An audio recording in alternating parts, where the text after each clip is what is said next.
মাত্র 2 টুকরো মাংস দিয়ে পরিবারের সবার জন্য তৃপ্তি সহকারে খাওয়ার মতো একটা রেসিপি বানিয়েছিলাম। তো সেই রেসিপিটাই আজকে আপনাদের সাথে শেয়ার করব। গরম ভাতের সঙ্গে যখন এই রেসিপিটা আমার হাসব্যান্ড খেয়েছে, পুরাই এই রেসিপিটার প্রেমে পড়ে গিয়েছে। বুঝেন অবস্থা। তো শর্টকাটে সহজভাবে এই রেসিপিটা তৈরি করব। আশা করছি আপনাদের সবার অনেক পছন্দ হবে। তো আমি এখানে 2 টুকরো গরুর মাংস নিয়েছি। আপনি চাইলে খাসি অথবা মুরগির মাংস দিয়েও এই রেসিপিটা বানিয়ে নিতে পারেন। তো আমি প্রথমেই কি করছি, একটা পাটার উপর রেখে শিল দিয়ে ভালো করে মাংসটাকে তেতলিয়ে নিচ্ছি। আপনি চাইলে এই কাজটা ব্লেন্ডারেও ব্লেন্ড করে নিতে পারেন। তো দেখুন আমি কীরকমভাবে কিমা করে নিয়েছি। এবার চুলার উপর একটা প্যান বসিয়ে কিমা করা মাংসটাকে দিয়ে দিচ্ছি। 2 টুকরো মাংস তেতলে যতটুকু হয়েছে আমি কিন্তু ততটুকুই এখানে ব্যবহার করছি।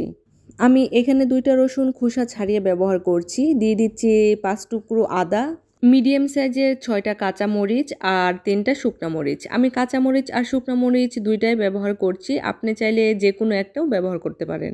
আর দিয়ে দিয়েছি 4 থেকে 5টা পেঁয়াজ। পেঁয়াজটাকে আমি একটু চাকা চাকা করে মোটা করে ব্যবহার করছি। এবার দিয়ে দিচ্ছি 2 টেবিল চামচ সরিষার তেল আর সামান্য কয়েকটা আস্ত জিরা। এই জিরাটা দেওয়ার কারণ হচ্ছে আপনি যখন এই রেসিপিটা ভাত দিয়ে খাবেন সুন্দর একটা স্মেল পাওয়া যাবে। এবার দিয়ে দিচ্ছি 1/2 চা চামচ হলুদের গুঁড়া আর স্বাদমতো লবণ। সবগুলো উপকরণ দেওয়ার পর আমি এবার চুলাটাকে অন করে দিয়েছি। তো চুলার হিটটা মিডিয়ামে রেখে আমি সবগুলো উপকরণকে ভেজে নিচ্ছি। এবার উপরে সামান্য কিছুটা কালো জিরা দিয়ে দিচ্ছি।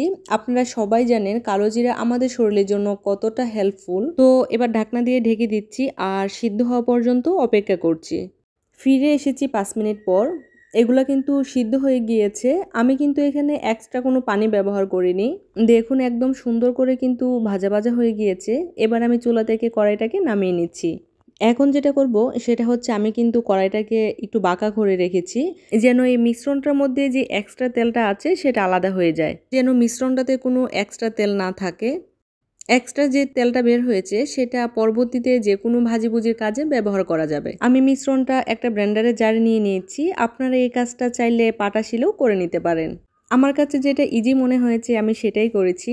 তো ব্লেন্ডারের জারে ব্লেন্ড করে নেওয়ার পর আমার মাংসের ভর্তা একদম রেডি।